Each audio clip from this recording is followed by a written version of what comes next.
Ah, je parle d'ici. Filmer en même temps, ah oui. Oui, je filme. Oula. Je suis journaliste, je suis désolé. Je comprends.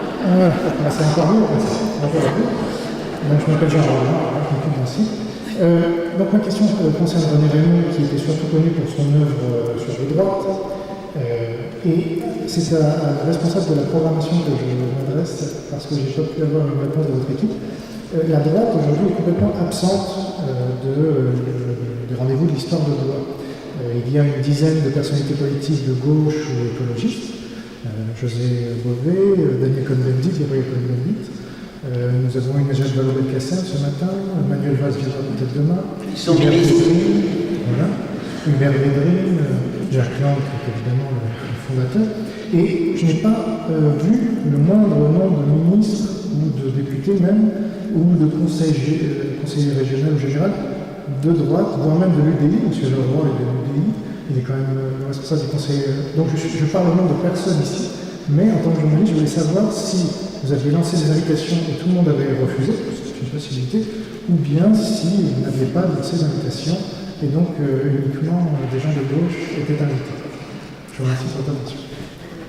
Ça s'adresse à moi. Oui, ça s'adresse à vous. Vous êtes la responsable de la programmation. Oui, pas complètement quand même. Non, écoutez, franchement, il n'y a pas de... Non, vous m'étonnez là. Actuellement, c'est plutôt de l'autre côté qu'on a l'impression de subir un peu des attaques, et ça nous rafraîchit, justement. Oui. Franchement, non, mais franchement, c'est pas une attaque, c'est une observation. Mais ce que je peux vous dire, c'est que les plus anciens d'entre vous étiez encore dans votre berceau, se rappellent que M. Châtel et Mme Pécresse sont venus, par exemple, dans le même à Louvain quand ils étaient membres du gouvernement de droite. Donc il n'y a absolument pas d'ostracisme. Quant aux historiens de droite ou de gauche, c'est pas inscrit sur leur front. Nous citions souvent telle ou telle tendance. Et si vous prenez la liste des 1000 invités qui viennent, vous avez la liste dans notre... Vous pouvez, si vous voulez, mettre une petite étoile, l'UDI, Justement, je prenais... etc. Moi, je ne suis pas capable. J'ai vraiment l'impression d'un libéralisme absolu. Moi, je parlais des hommes politiques uniquement. Ah ben, les hommes politiques, M. Leroy, il n'était pas là ce matin. Ben, évidemment, lui, il a été communé, mais maintenant, il n'est plus. Eh bien, M. Leroy était là l'année dernière, il était invité, il s'est fait présenter par son vice-président parce qu'il ne pouvait pas être là. Donc franchement, là, c'est un mauvais procès. C'est pas un procès, c'est une question. C'est une question. Oui, très bien, ben voilà, la réponse est donnée, sereinement. Donc c'est M. Jeannet qui s'occupe de la programmation des rendez-vous de l'histoire de droit. Je vais vous expliquer comment ça se passe. Parce qu'après tout, c'est une bonne occasion. Nous avons un thème d'abord, et puis nous avons un conseil scientifique où des sensibilités différentes, comme on dit aujourd'hui, sont représentées, et on travaille en évoquant des thèmes possibles et des invités possibles qui sont rassemblés sous l'ensemble du thème général. On a 4-5 réunions pour ça, peu à peu les choses se coagulent, se précisent, les tables rondes, les invités, chacun reste à une table ronde, on invite des gens, on propose, et tout ça se met en place. Alors ça ne tombe pas du tout du ciel, ça se définit progressivement. Michel peut en témoigner puisque nous avons le bonheur d'avoir dans ce conseil exécutif depuis qu'elle a été, le conseil scientifique, puisqu'elle en a été la présidente. Je ne sais pas, Michel, c'est comme ça que ça se passe. Je ne sais pas si quelqu'un définit une liste. Alors, encore une fois, il y a deux choses différentes.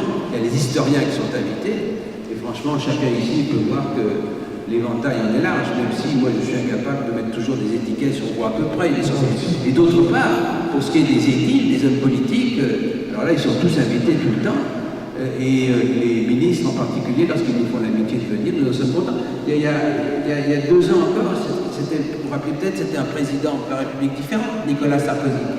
Eh bien, nous avons vu arriver d'un même mouvement Gérard Longuet, Frédéric Mitterrand et Maurice Leroy, que nous avons accueillis avec une bonne grâce très républicaine. Je vous remercie beaucoup pour votre question, mais José Bové n'est pas ministre, Daniel Cohn-Bendit non plus, Gabriel Cohn-Bendit non plus, Edith Cresson n'est plus ministre, Hubert Védrine n'est plus ministre. Ce ne sont pas que les ministres, ce sont les hommes politiques. Il n'y en a pas un seul de droite, pas un seul. Ça ne vous choque pas? Moi, ça me choque. Voilà. Bien, on y veillera l'année prochaine, je demanderai un peu une liste. Je vous remercie. Oui. C'est un petit peu... Jean-Noël vient de raconter comment ça se passe, hein, comment les choses se mettent en place. Pour ce qui est de la présence des hommes politiques, ça dépend aussi des gens politiques au pouvoir, hein, tout simplement, puisqu'on invite le ministre la ministre en l'occurrence de l'Éducation nationale, si la majorité change, dans un prochain rendez-vous de l'histoire de Blois, vous aurez un autre, je ne sais pas, ministre de l'Éducation nationale. Ça, c'est de ce point de vue-là. Bon, quant aux historiens, là, franchement, ils sont très largement présentés.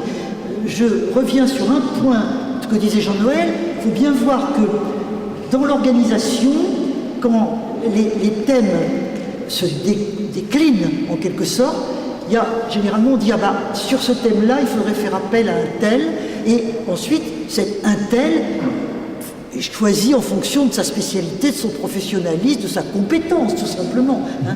C'est lui ensuite qui invite les historiens qu'il veut. Voilà, c'est tout. Merci beaucoup. Y a-t-il d'autres questions ?